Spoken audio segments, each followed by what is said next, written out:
Ahora que la información fluye muy rápidamente y hay información constante y a la mano que nos ayuda a recordar por qué estamos como estamos y quiénes fueron y son los culpables del rezago que tiene México en muchos aspectos, es increíble que estos personajes que se encargaron de saquear el país quieran decirnos nuevamente cómo se dirige un país, mientras ellos viven en otro, incapaces de estar en su nación porque son repudiados a más no poder.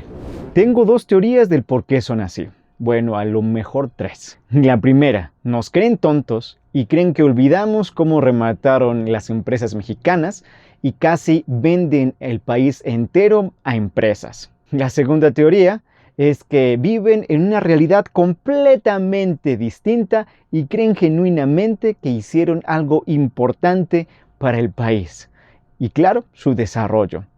La verdad está, no creo, porque si no, vivirían aquí por el desarrollo que hicieron y que lograron y estarían cosechando lo que sembraron. Y la tercera, simplemente dicen tonterías mandados por sus jefes para salvar los intereses que tienen estas empresas y otros países. Y la verdad yo me quedo con la teoría 1 y 3. Y eso aplica prácticamente para todos los expresidentes que han estado hablando sobre los grandes cambios que están ocurriendo en el país, incluida la reforma al Poder Judicial. Pero por el que estoy haciendo este video principalmente es por Ernesto Zedillo, que justamente el 1 de noviembre publicó un artículo de opinión en el Washington Post donde acusaba a la presidenta de alimentar una crisis constitucional.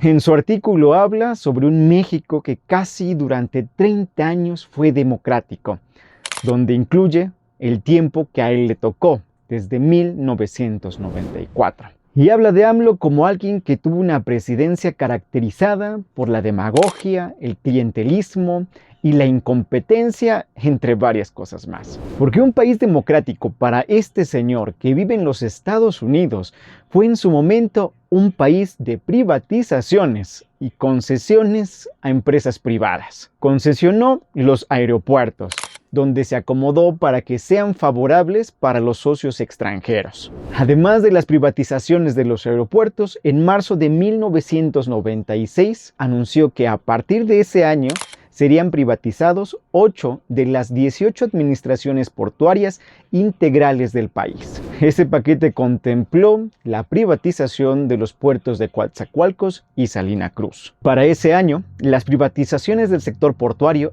alcanzaban ya un avance de cerca del 100%, debido a que se había transferido a los empresarios las actividades de dragado, la operación de maniobras de carga y descarga, entre otras más. Y hay que agregar que en este país democrático también se privatizaron los ferrocarriles de México, del cual ya te hice un pequeño videíto, donde dio concesiones por más de 50 años. También buscó la privatización de la electricidad mediante el sesgo de la reforma a la Ley del Servicio Público de Energía Eléctrica de 1992 a través de la Comisión Reguladora de Energía. El gobierno de Ernesto Zedillo abrió parcialmente la posibilidad de la inversión privada en el sector, otorgando importantes concesiones a partir de 1995, sobre todo bajo la figura de productor independiente de energía. Y en febrero de 1999 envió al Congreso una iniciativa que proponía modificar la Constitución y permitir la inversión privada en el sector eléctrico, contemplada ya en 1995, en la Estrategia de Asistencia al País del Banco Mundial. En el informe de avance de ese 1998, el Banco Mundial hizo un llamado a la acción del gobierno mexicano para que privatizara el sector eléctrico y el petroquímico, como condición para otorgar ayuda económica internacional y el apoyo de garantía del Banco Mundial para la inversión privada en el país. Y además de todo esto, también metió la mano en la distribución de gas natural en la Ciudad de México, en aquel entonces Distrito Federal. Y todavía hay más. En 1996, el gobierno del presidente Ernesto Zedillo decidió poner a la venta el Sistema Nacional de Satélites, conformado por los satélites Morelos 1, Morelos 2, Solidaridad 1 y Solidaridad 2, así como el proyecto para la orbitación del satélite SatMex 5.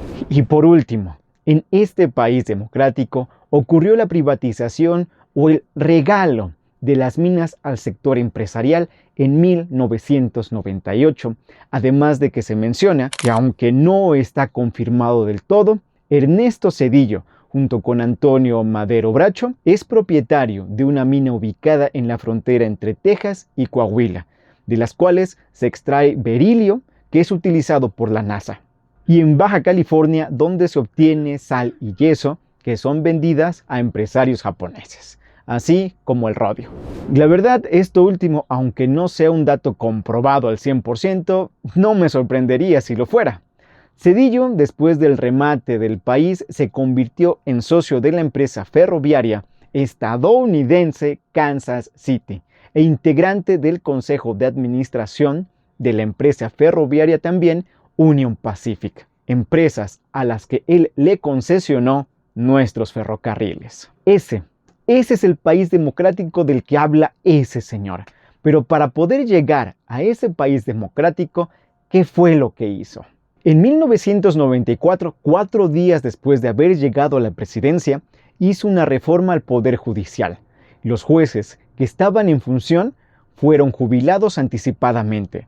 Se modificaron 27 artículos y se creó el organismo más ineficiente e inservible de todos, el Consejo de la Judicatura Federal. Y esta reforma en menos de un mes fue publicado en el Diario Oficial de la Federación y fue la mayoría priista que aprobó esta reforma. Y en este caso, para renovar a todos los ministros de la Suprema Corte de Justicia de la Nación, el presidente tuvo que enviar una terna formada por 18 personas, entre las cuales el Senado de la República escogió a 11. O sea, que todos los que comenzaron a ser ministros tenían el favor del presidente y el reparto de las bancadas en ese momento. Y así es como consiguió ese supuesto país democrático y no tuvo ningún problema en malbaratar el país. Ahora, con la reforma al Poder Judicial, lo que se busca es que no dependan absolutamente de nadie, que no le deban favores a absolutamente nadie y que exista en verdad un organismo independiente al Poder Judicial